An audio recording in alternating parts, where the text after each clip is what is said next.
어머, 서연아, 남편이 아직도 백수야? 강남의 고급 한정식당. 궁중제에 울려 퍼진 날카로운 목소리가 모든 것의 시작이었습니다. 여고 동창회에 참석한 20명의 여성들과 그들의 남편들 앞에서 벌어진 이 조롱은 곧 엄청난 반전의 서막이 될 줄 아무도 몰랐죠. 이서연은 조용히 고개를 숙이며 미소를 지었습니다. 소박한 베이지색 원피스를 입은 그녀의 모습은 여전히 수수했고 옆에 앉은 남편 민호 역시 평범한 검은색 정장 차림이었어요.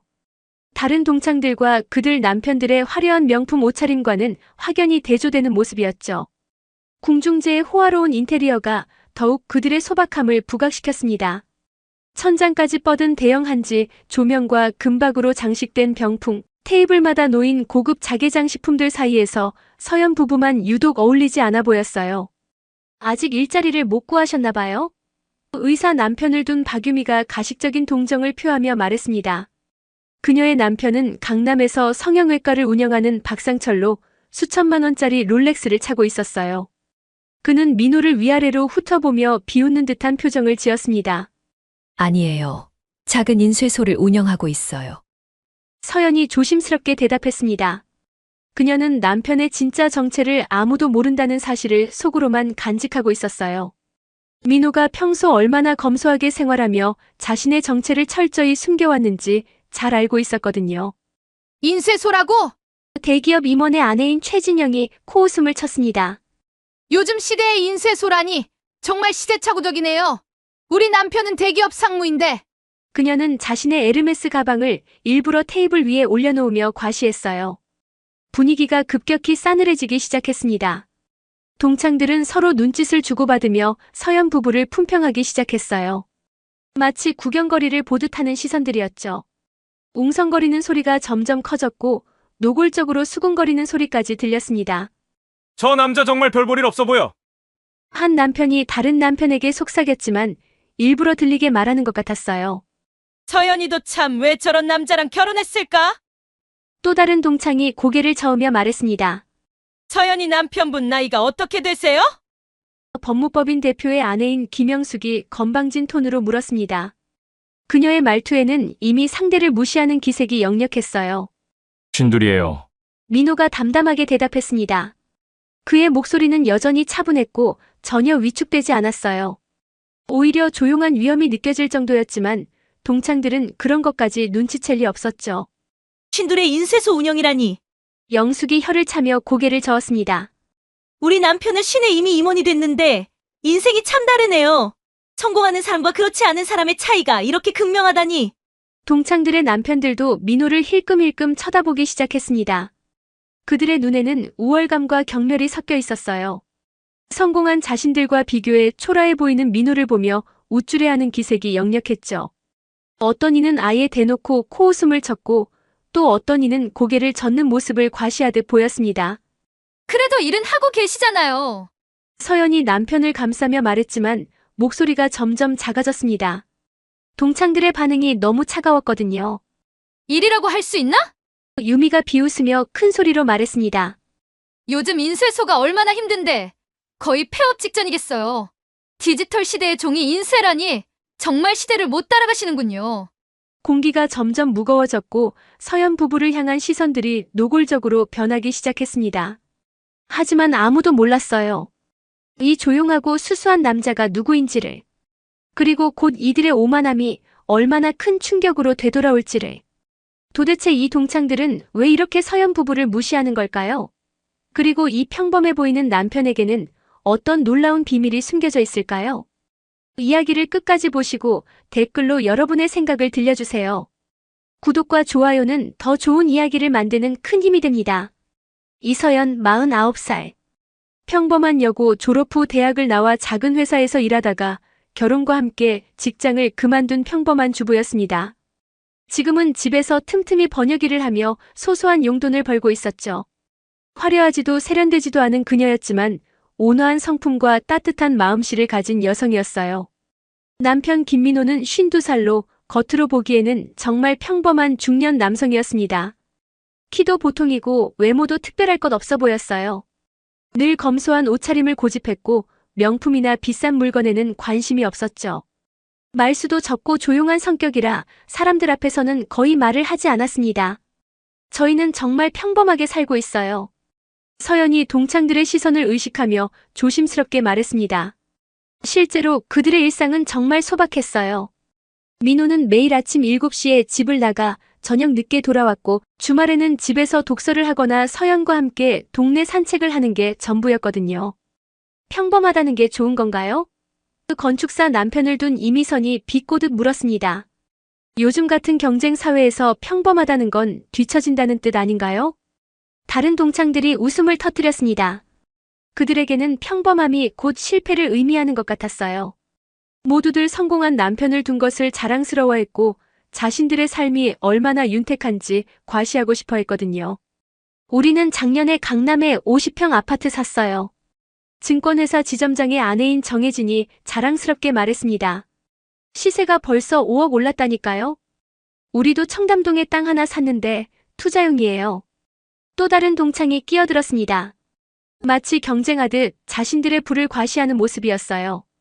서연은 점점 위축되어 갔습니다. 그들이 사는 집은 강북의 작은 아파트였고 차도 10년 된 중형차 한 대가 전부였거든요. 민호가 워낙 검소한 생활을 고집했기 때문이었지만 동창들이 보기에는 그저 가난해 보일 뿐이었어요. 서연이는 어디 살아?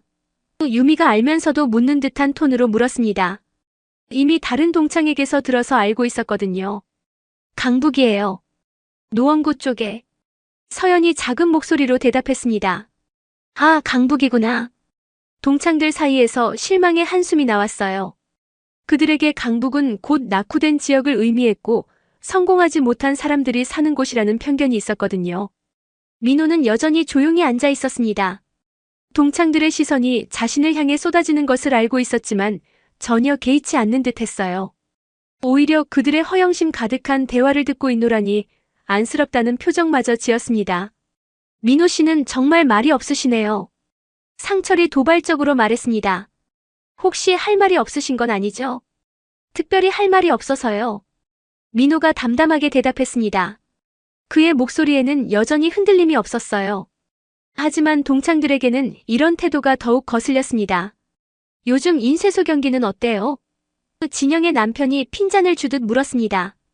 디지털 시대에 종이 인쇄업계가 살아남을 수 있을까 싶은데. 그럭저럭이요. 민호의 대답은 여전히 짧았습니다. 그는 자신의 진짜 정체를 밝힐 생각이 전혀 없어 보였어요. 평생을 검소하게 살아온 습관 때문인지 아니면 이런 허영심 가득한 사람들을 상대하고 싶지 않아서인지는 알 수 없었지만요. 서연은 남편의 이런 모습을 보며 복잡한 심정이었습니다. 민호의 진짜 모습을 알고 있는 그녀로서는 동창들의 무시가 너무나 억울했지만 남편이 원하지 않는 이상 진실을 말할 수는 없었어요.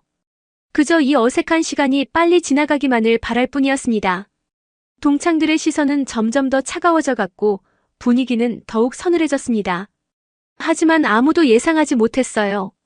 이 조용한 남자가 곧 그들의 세계를 완전히 뒤바꿔 놓을 거라는 사실을. 본격적인 성공 자랑이 시작됐습니다.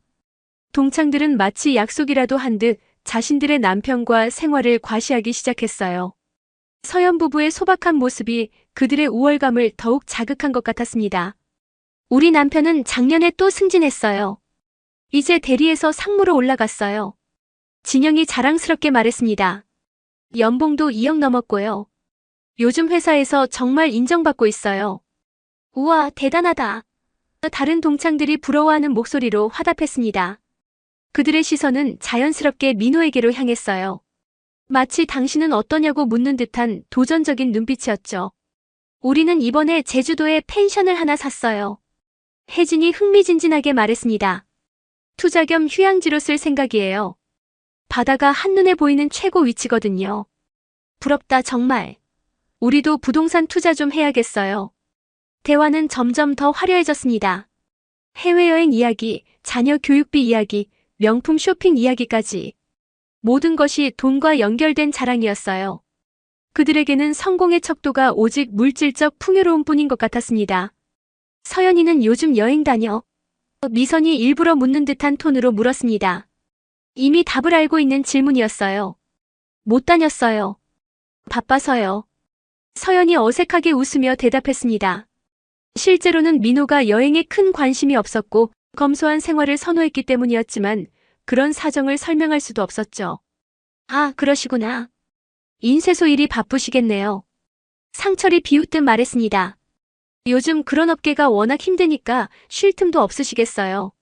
민호를 향한 시선들이 더욱 노골적으로 변했습니다. 이제는 동정을 가장한 무시의 시선이었어요. 성공한 자신들과 비교해 초라해 보이는 민호를 보며 우쭐해하는 기색이 역력했습니다. 참, 우리 남편 회사에서 인쇄업체랑 일하는 일이 있었는데. 영숙이 의미심장하게 말했습니다. 요즘 정말 많이 어렵다더라고요. 디지털로 다 전환되면서 일거리가 거의 없어졌다고 하던데. 맞아요. 우리 회사도 예전에는 인쇄비가 꽤 나왔는데 지금은 거의 제로에 가까워요. 진우가 거들었습니다. 다 온라인으로 처리하니까 종이 쓸 일이 없어진 거죠. 동창들은 서로 눈빛을 주고받으며 민호의 처지를 분석하기 시작했습니다. 마치 경제 전문가라도 된 양인쇄업계의 미래를 암울하게 전망했어요. 그들의 대화는 점점 더 민호를 겨냥한 공격이 되어갔습니다. 그래도 나이가 있으시니까 다른 일 찾기도 어려우시겠어요. 유미가 가식적인 걱정을 표했습니다. 50이 넘으면 취업이 정말 힘들다던데. 요즘 젊은 사람들도 일자리 없어서 난리인데 중년은 더 심하죠. 혜진이 혀를 차며 동조했습니다. 서연의 얼굴이 점점 붉어졌습니다. 분노와 억울함이 차오르는 게 눈에 보였어요. 하지만 여전히 참고 있었죠. 남편이 원하지 않는 이상 진실을 말할 수 없다는 걸 알고 있었거든요. 민호는 여전히 조용했습니다. 동창들의 말을 듣고 있노라니 오히려 안쓰럽다는 표정을 지었어요. 그들이 얼마나 편협한 사고를 하고 있는지, 돈과 지위로만 사람을 평가하려 하는지를 지켜보고 있었습니다. 민호 씨, 혹시 다른 사업 계획은 없으세요? 상철이 도전적으로 물었습니다. 인쇄소만으로는 미래가 불안하실 텐데. 지금 하는 일로 만족해요. 민호가 담담하게 대답했습니다. 그의 목소리에는 여전히 평온함이 있었어요. 마치 태풍 속에서도 흔들리지 않는 바위 같은 안정감이었죠. 하지만 동창들에게는 이런 태도가 더욱 답답해 보였습니다. 위기감도 없고 야망도 없어 보이는 민호의 모습이 그들에게는 한심하게만 느껴졌어요. 만족이라. 진영이 중얼거렸습니다. 참 다른 세상에 사시는 것 같네요. 분위기는 점점 더 서늘해져 갔습니다. 성공한 자신들과 그렇지 못한 서연 부부 사이의 격차가 점점 더 벌어지는 듯했어요. 하지만 그들은 몰랐습니다. 진짜 격차가 무엇인지를. 이제 공격의 화살이 본격적으로 민호를 향했습니다. 동창들과 그들의 남편들은 마치 사냥감을 발견한 듯 민호를 집중적으로 겨냥하기 시작했어요. 그들의 우월감은 점점 더 노골적으로 드러났습니다. 솔직히 말해서 요즘 같은 세상에 인쇄소라니. 상철이 큰 소리로 말했습니다. 정말 시대를 못 따라가는 거 아닌가요? 제가 병원 운영하면서 보니까 모든 게 다 디지털이에요. 다른 남편들이 고개를 끄덕이며 동조했습니다. 그들에게는 민호가 시대에 뒤떨어진 낡은 사업을 하는 불쌍한 사람으로 보였어요. 우리 회사도 완전 페이퍼리스 오피스예요. 진우가 거들었습니다. 종이 쓰는 것 자체가 구식이죠. 환경에도 안 좋고요. 맞아요. 요즘 젊은 직원들은 종이로 된 문서 보면 불편해해요. 또 다른 남편이 말했습니다. 다 태블릿이나 컴퓨터로 처리하거든요. 민호를 둘러싼 시선들이 점점 더 차가워졌습니다. 마치 박물관에서 구시대 유물을 보는 듯한 눈빛들이었어요. 그들은 자신들이 시대의 최첨단에 있고 민호는 과거에 갇혀 있다고 생각했습니다. 그런데 정말 궁금한데요. 영숙이 날카롭게 물었습니다. 인쇄소로 어떻게 생활이 가능한가요? 요즘 일거리가 거의 없을 텐데. 서연의 얼굴이 점점 굳어졌습니다. 이제는 참기 힘들 정도로 기분이 나빴어요. 하지만 민호는 여전히 침착했습니다. 그럭저럭이요. 민호가 짧게 대답했습니다. 그럭저럭이라니요. 상철이 비웃었습니다. 그런 식으로 말씀하시면 솔직히 믿기지 않는데요. 요즘 인쇄소들이 얼마나 문 닫고 있는지 아세요? 우리 동네에도 인쇄소가 3군데 있었는데 다 문 닫았어요. 미선이 거들었습니다. 코로나 이후로는 더 심해졌다더라고요. 동창들은 마치 경제 분석가라도 된 듯 인쇄업계의 암울한 현실을 조목조목 분석했습니다. 그들의 이야기는 점점 더 민호를 궁지로 몰아가는 내용들이었어요. 사실 요즘 인쇄소 운영한다는 건 사실상 백수나 다름없는 거 아닌가요? 혜진이 가장 직설적으로 말했습니다. 순간 식당 안이 조용해졌습니다. 너무나 노골적인 모욕이었거든요. 서연의 얼굴이 하얗게 변했고 손이 부들부들 떨렸어요. 그런 말씀 너무 하시는 거 아닌가요? 서연이 떨리는 목소리로 말했습니다. 아, 미안해요. 너무 직설적이었나? 혜진이 전혀 미안해하지 않는 표정으로 말했습니다. 하지만 현실이잖아요. 요즘 그런 업종으로는 돈 벌기 어려우니까. 맞아요. 차라리 다른 일 알아보시는 게 어떨까요? 유미가 가식적인 걱정을 표했습니다. 나이가 있으시니까 선택의 폭이 좁긴 하겠지만 민호를 향한 공격이 점점 더 거세졌습니다. 그들은 마치 자신들이 민호의 인생 상담사라도 된 듯 조언을 퍼부었어요. 하지만 그 모든 조언 뒤에는 무시와 경멸이 숨어 있었습니다. 요즘 택시 운전이나 배달 일도 괜찮다던데요. 진영이 말했습니다. 나이 드신 분들이 많이 하시잖아요. 아니면 아파트 경비 일도 있고요. 또 다른 동창이 거들었습니다. 그들이 제시하는 일자리들은 모두 사회적으로 낮은 계층이 하는 일들이었어요. 민호를 그런 수준으로 보고 있다는 뜻이었죠. 서연은 더 이상 참을 수 없었습니다. 여러분, 너무하시는 거 아닌가요? 서연이 목소리를 높였습니다. 남편이 성실하게 일하고 있는데 왜 이렇게? 아, 서연아. 우리가 걱정해서 그러는 거야. 유미가 위선적으로 말했습니다. 친구니까 솔직하게 말하는 거지. 맞아요. 현실을 직시해야죠. 상철이 단호하게 말했습니다. 요즘 세상이 얼마나 경쟁이 치열한데 안일하게 생각하시면 안 되죠. 민호는 여전히 조용히 앉아 있었습니다. 그의 표정에는 분노보다는 실망이 더 크게 드러났어요. 이 사람들의 편협함과 오만함에 대한 실망이었죠. 하지만 그는 여전히 자신의 진짜 정체를 밝힐 생각은 없어 보였습니다. 분위기는 최악으로 치달았고 서연은 눈물이 날 것 같았습니다. 하지만 아무도 예상하지 못했어요. 이 모든 상황이 곧 완전히 뒤바뀔 거라는 사실을. 이제 동창들의 모욕은 선을 넘기 시작했습니다. 그들의 오만함은 절정에 달했고 민호를 향한 공격은 더욱 노골적이고 잔인해졌어요. 마치 약자를 집단으로 괴롭히는 것처럼 보였습니다. 솔직히 말해서 서연이가 불쌍해요. 혜진이 큰 소리로 말했습니다. 이렇게 능력 있는 친구가 왜 그런 남자랑 결혼했을까 정말 안타까워요. 다른 동창들이 고개를 끄덕이며 동조했습니다. 마치 서연을 위로하는 척하면서 민호를 더욱 깎아내리는 이중 공격이었어요. 우리가 좋은 사람 소개해줄까? 미선이 농담처럼 말했지만 전혀 농담 같지 않았습니다. 진짜 괜찮은 남자들 많이 알거든. 야, 너무해. 서연이 분노로 떨리는 목소리로 말했습니다. 지금 뭐 하는 거야? 아, 농담이야, 농담. 하지만 진짜 서연이 아까워. 영숙이 가식적으로 말했습니다. 이렇게 예쁘고 똑똑한데 왜 그런 남자를? 그들의 말은 점점 더 악랄해졌습니다.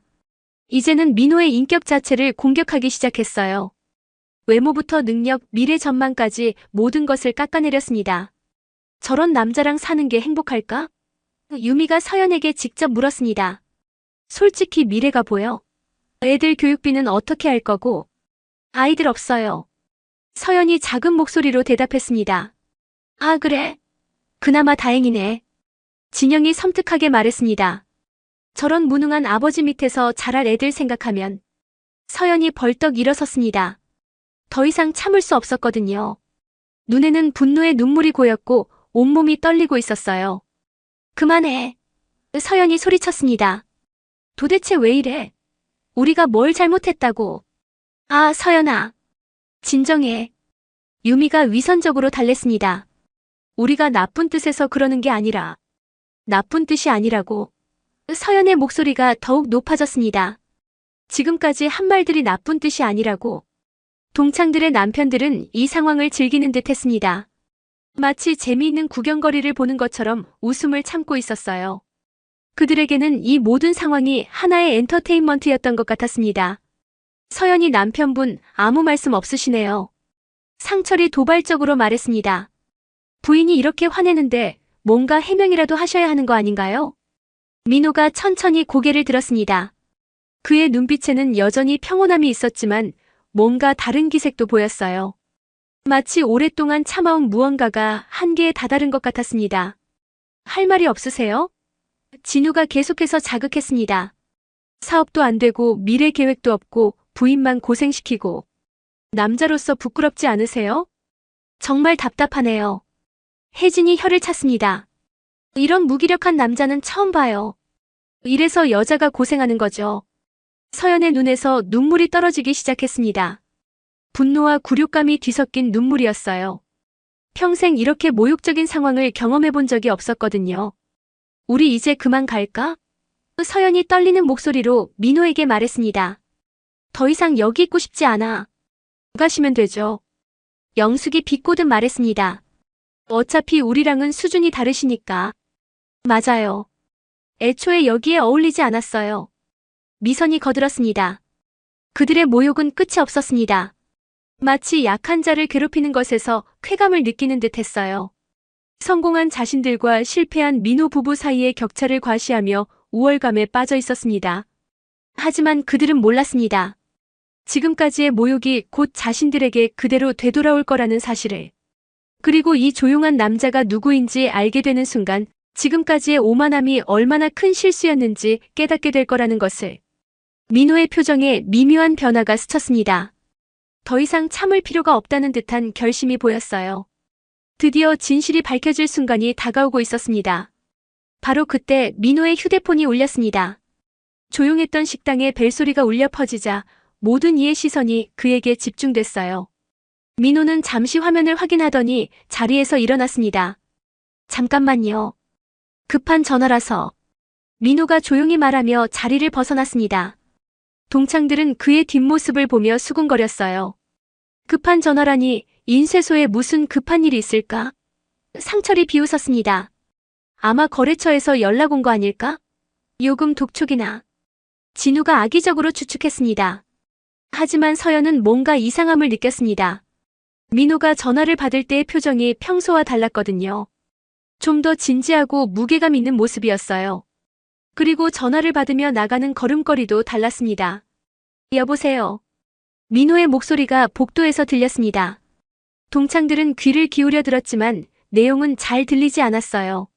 하지만 뭔가 중요한 대화를 하고 있다는 것은 알 수 있었습니다. 네, 알겠습니다. 내일 오전 회의는 어떻게 진행할까요? 민호의 목소리가 조금 더 크게 들렸습니다.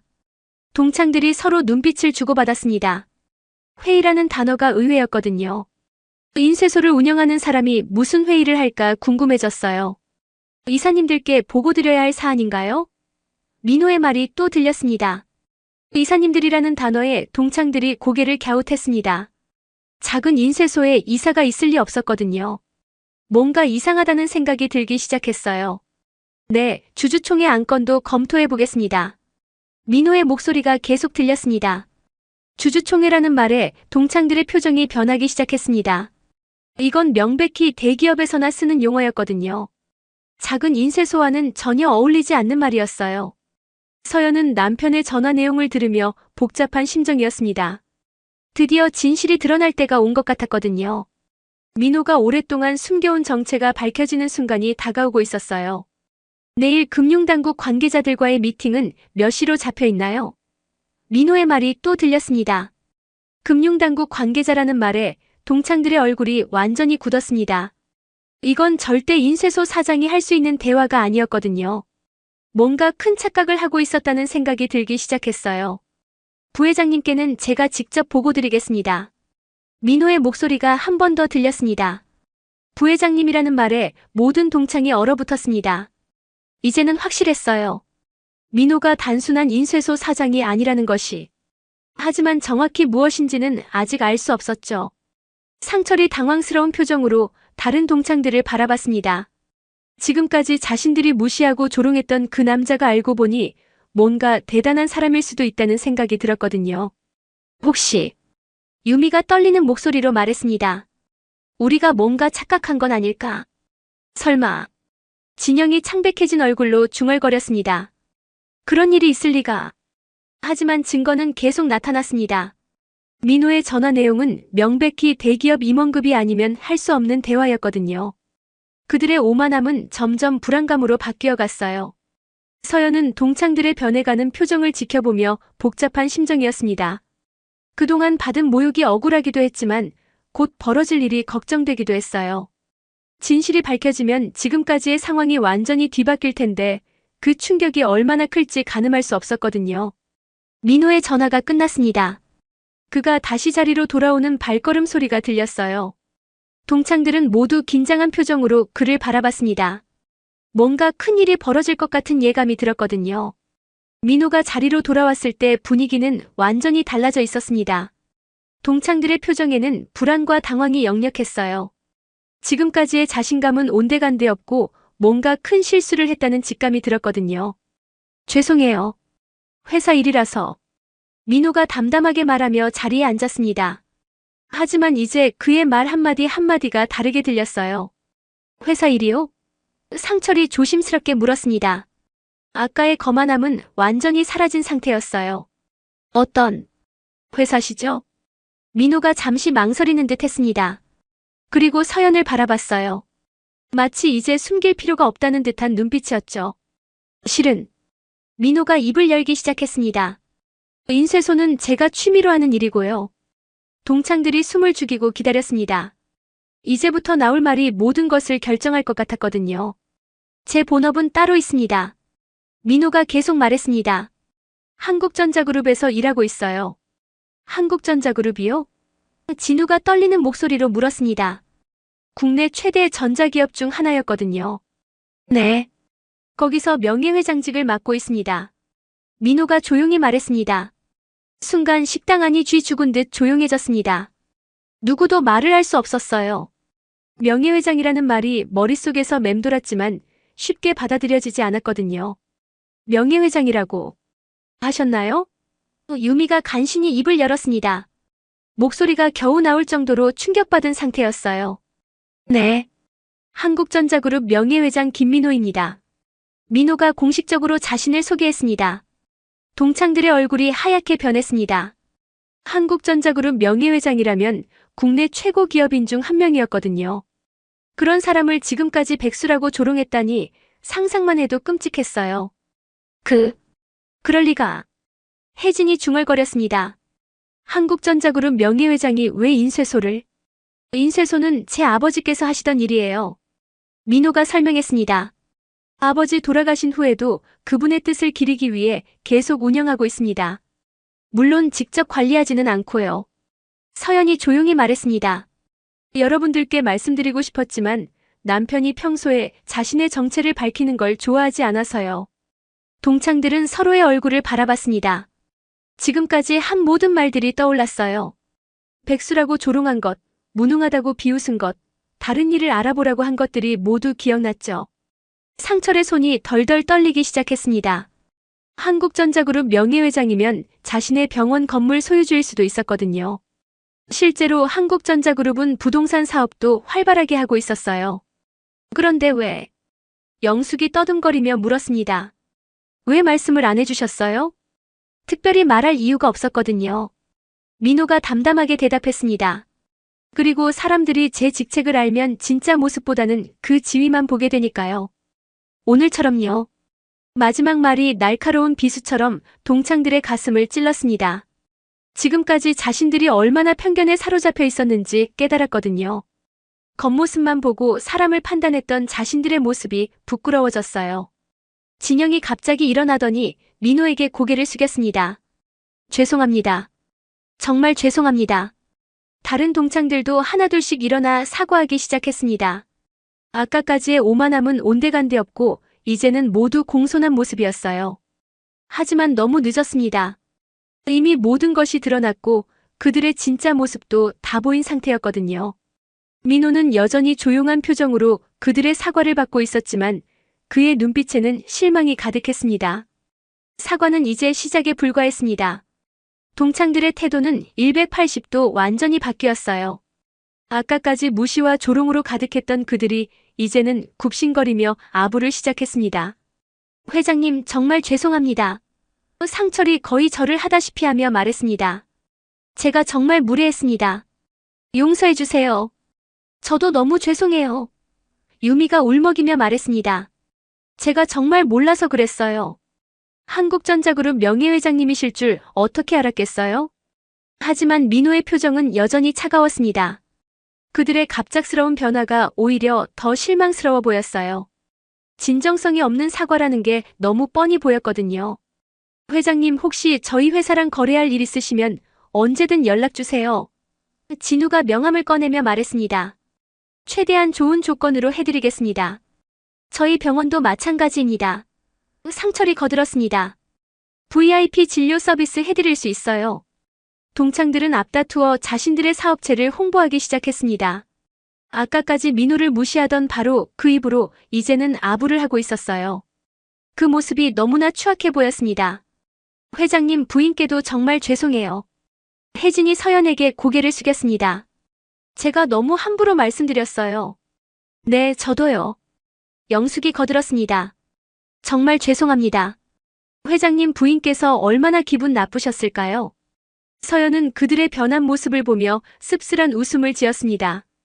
불과 몇 분 전까지만 해도 자신을 불쌍하다며 무시하던 바로 그 사람들이었거든요. 혹시 자제분들은 어디 다니세요? 미선이 조심스럽게 물었습니다. 좋은 학교 추천해드릴 수 있는데. 아이들은 없어요. 서연이 짧게 대답했습니다. 아, 그러시구나. 미선이 당황하며 말했습니다. 그럼 혹시 다른 도움이 필요한 게 있으시면. 동창들의 아부는 끝이 없었습니다. 갑자기 모든 것을 해주겠다며 나섰어요. 하지만 그 모든 행동이 진심이 아니라 이익을 위한 것이라는 게 너무 뻔했습니다. 민호가 천천히 입을 열었습니다. 감사하지만 필요 없습니다. 그의 목소리는 여전히 조용했지만 거기에는 명확한 거절의 의미가 담겨 있었어요. 더 이상 이런 가식적인 관계를 원하지 않는다는 뜻이었죠. 회장님, 정말 죄송합니다.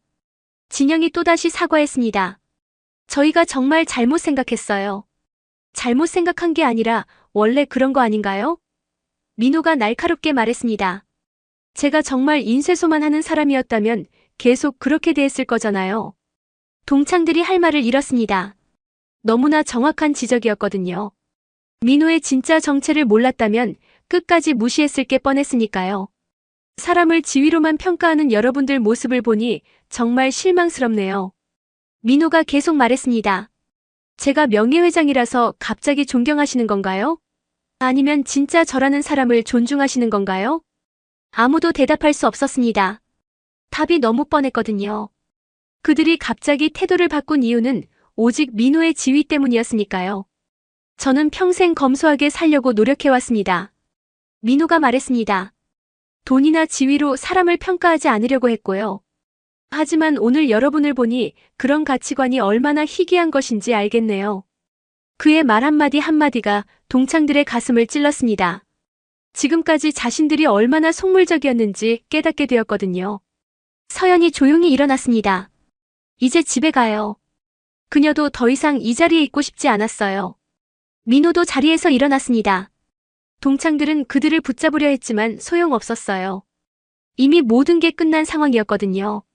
민호와 서연이 자리를 떠나려 하자 동창들은 완전히 패닉 상태에 빠졌습니다.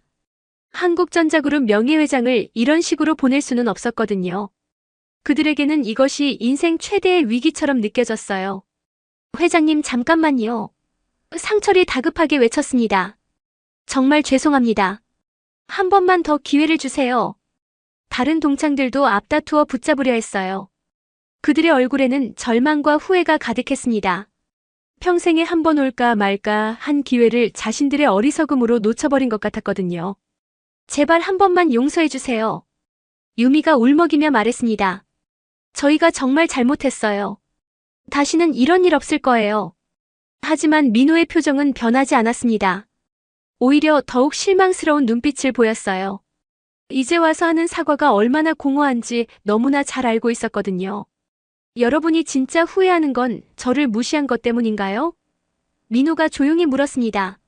아니면 제가 명예회장이라는 걸 몰랐기 때문인가요? 동창들이 말문이 막혔습니다. 너무나 예리한 질문이었거든요. 솔직히 말하면 후자가 맞았어요. 민호가 평범한 인쇄소 사장이었다면 지금처럼 사과하지 않았을 테니까요. 제가 정말 인쇄소만 하는 평범한 사람이었다면 어땠을까요? 민호가 계속 물었습니다. 똑같이 무시하고 조롱했을 거잖아요. 그런 게 아니에요. 진영이 변명하려 했지만 설득력이 없었습니다. 아닙니다. 민호가 단호하게 말했습니다. 분명히 그랬을 겁니다. 왜냐하면 여러분은 사람을 돈과 지위로만 평가하니까요. 식당 안의 분위기는 완전히 얼어붙었습니다. 민호의 말이 너무나 정확했기 때문이었어요. 그들은 자신들의 추악한 본성이 다 드러난 것 같아 부끄러웠습니다. 죄송합니다. 혜진이 간신히 말했습니다. 정말 죄송해요. 저희가 너무 못됐어요. 죄송하다고 다 해결되는 건 아니죠. 서연이 처음으로 입을 열었습니다. 여러분이 저희에게 한 말들을 다 기억해요. 그 모든 모욕과 조롱을. 동창들의 얼굴이 더욱 창백해졌습니다. 서연의 말이 마치 칼처럼 날카로웠거든요. 지금까지 한 모든 말들이 고스란히 기억되고 있다는 사실이 두려웠어요. 특히 저를 불쌍하다고 하신 분들. 서연이 동창들을 하나씩 바라봤습니다. 제가 왜 불쌍한가요? 좋은 남편을 두고 행복하게 사는데. 서연아. 유미가 떨리는 목소리로 말했습니다. 저희 남편이 무능하다고 하신 분들도 있었죠. 서연이 계속 말했습니다. 한국전자그룹을 일으킨 사람이 무능하다고요? 동창들은 더 이상 변명할 말이 없었습니다. 모든 것이 자신들의 잘못이었고 그 잘못이 얼마나 큰지 이제야 깨닫고 있었거든요. 민호가 마지막으로 말했습니다. 오늘 일로 깨달은 게 있어요. 진짜 친구는 상대방의 지위나 재산에 관계없이 똑같이 대해주는 사람이라는 거요. 회장님. 상철이 간신히 말했습니다. 그런 의미에서 여러분과는 더 이상 만날 이유가 없을 것 같네요. 민호가 단호하게 말했습니다. 서로 추구하는 가치가 다르니까요. 이 말은 완전한 절연 선언이었습니다. 동창들은 절망에 빠졌어요. 한국전자그룹 명예회장과의 인연을 완전히 놓쳐버린 거였거든요. 제발. 영숙이 마지막으로 애원했습니다. 하지만 민호와 서연은 이미 마음을 정한 상태였어요. 더 이상 이런 사람들과 시간을 보내고 싶지 않았거든요. 그들은 동창들의 애원을 뒤로하고 식당을 떠났습니다. 남겨진 동창들은 서로의 얼굴만 바라볼 뿐이었어요. 모두들 후회로 가득한 표정이었습니다. 평생 가져갈 수밖에 없는 후회였죠. 식당을 나선 민호와 서연은 조용히 집으로 향했습니다. 차 안에는 한동안 침묵이 흘렀어요. 오늘의 일이 너무나 충격적이었거든요. 하지만 그 침묵은 불편하지 않았습니다. 오히려 서로를 이해하는 따뜻한 침묵이었어요. 여보. 서연이 먼저 입을 열었습니다. 오늘 정말 고생했어요. 아니에요. 오히려 제가 미안해요. 민호가 대답했습니다. 진작 말씀드렸으면 당신이 그런 모욕을 당하지 않았을 텐데. 괜찮아요. 서연이 미소를 지으며 말했습니다. 오히려 그 사람들의 진짜 모습을 볼 수 있어서 다행이에요. 진짜 친구가 누구인지 알 수 있었잖아요. 민호는 서연의 손을 잡았습니다. 평생을 함께해온 아내가 이렇게 현명하고 따뜻한 사람이라는 것이 새삼 고마웠어요. 돈이나 지위에 흔들리지 않고 자신을 있는 그대로 사랑해주는 사람이었거든요. 사실 일부러 말하지 않았어요. 민호가 고백했습니다. 사람들이 제 진짜 모습을 보길 원했거든요. 명예회장이라는 타이틀이 아니라 김민호라는 한 사람으로서 말이에요. 그래서 더 존경스러워요. 서연이 말했습니다. 평생 그렇게 겸손하게 사셨잖아요. 저도 처음에는 당신이 정말 인쇄소만 하는 줄 알았어요. 두 사람은 웃음을 터뜨렸습니다. 결혼 초기의 일이 떠올랐거든요. 민호가 자신의 정체를 밝힌 것은 결혼한 지 한참 후의 일이었어요. 그전까지 서연은 정말 평범한 남자와 결혼했다고 생각했었죠. 그때도 놀랐는데 오늘도 놀랐을 거예요. 민호가 말했습니다. 동창들 표정 봤어요? 정말 걸작이었어요. 서연이 웃으며 말했습니다. 특히 상철이 얼굴이 새하얗게 변할 때. 하지만 웃음 뒤에는 씁쓸함도 있었어요. 오랫동안 알고 지낸 동창들이 그런 모습을 보인다는 것이 실망스러웠거든요. 사람이 돈과 지위 앞에서 얼마나 쉽게 변할 수 있는지 보여주는 사례였죠. 앞으로는 더 조심해야겠어요. 민호가 말했습니다. 사람을 사귈 때 더 신중하게. 맞아요. 진짜 친구를 찾기가 얼마나 어려운 일인지 알겠어요. 서연이 동감했습니다. 집에 도착한 두 사람은 평소처럼 소박한 저녁을 준비했습니다. 비싼 음식이나 호화로운 생활보다는 이런 검소한 일상이 더 소중했어요. 돈이 많아도 마음만은 평범하게 살려고 노력하는 것이 그들의 철학이었거든요. 오늘 일로 하나 깨달은 게 있어요. 서연이 말했습니다. 진정한 성공이 무엇인지 말이에요. 어떤 거요? 민호가 궁금해했습니다. 돈이나 지위가 아니라 사람됨이죠. 서연이 대답했습니다. 아무리 높은 자리에 있어도 남을 무시하고 깔보는 사람은 진짜 성공한 게 아니에요. 민호가 고개를 끄덕였습니다. 평생을 걸쳐 깨달은 진리였거든요. 진정한 성공은 다른 사람을 배려하고 존중할 줄 아는 인격이 있다는 것을 알고 있었어요. 당신 같은 아내를 둔 제가 진짜 성공한 사람인 것 같아요. 민호가 말했습니다. 저도요. 이렇게 겸손하고 착한 남편을 만난 게 제 인생 최고의 행운이에요. 서연이 대답했습니다. 두 사람은 서로를 바라보며 미소를 지었습니다. 오늘의 일이 오히려 그들의 관계를 더욱 깊게 만들어준 것 같았어요. 진정한 가치가 무엇인지 다시 한번 확인하는 계기가 되었거든요. 세상에는 겉모습으로 사람을 판단하는 사람들이 많습니다. 하지만 진정한 인품은 돈이나 지위와는 전혀 다른 곳에 있어요. 겸손과 배려, 그리고 진실된 마음이 바로 그것이죠. 민호와 서연 부부처럼 검소하지만 진실된 삶을 사는 것, 그것이야말로 진정한 성공이 아닐까요? 여러분은 어떻게 생각하시나요? 댓글로 여러분의 소중한 의견을 들려주세요. 그리고 이런 따뜻한 이야기가 더 많은 분들에게 전해질 수 있도록 구독과 좋아요 버튼을 눌러주시면 감사하겠습니다.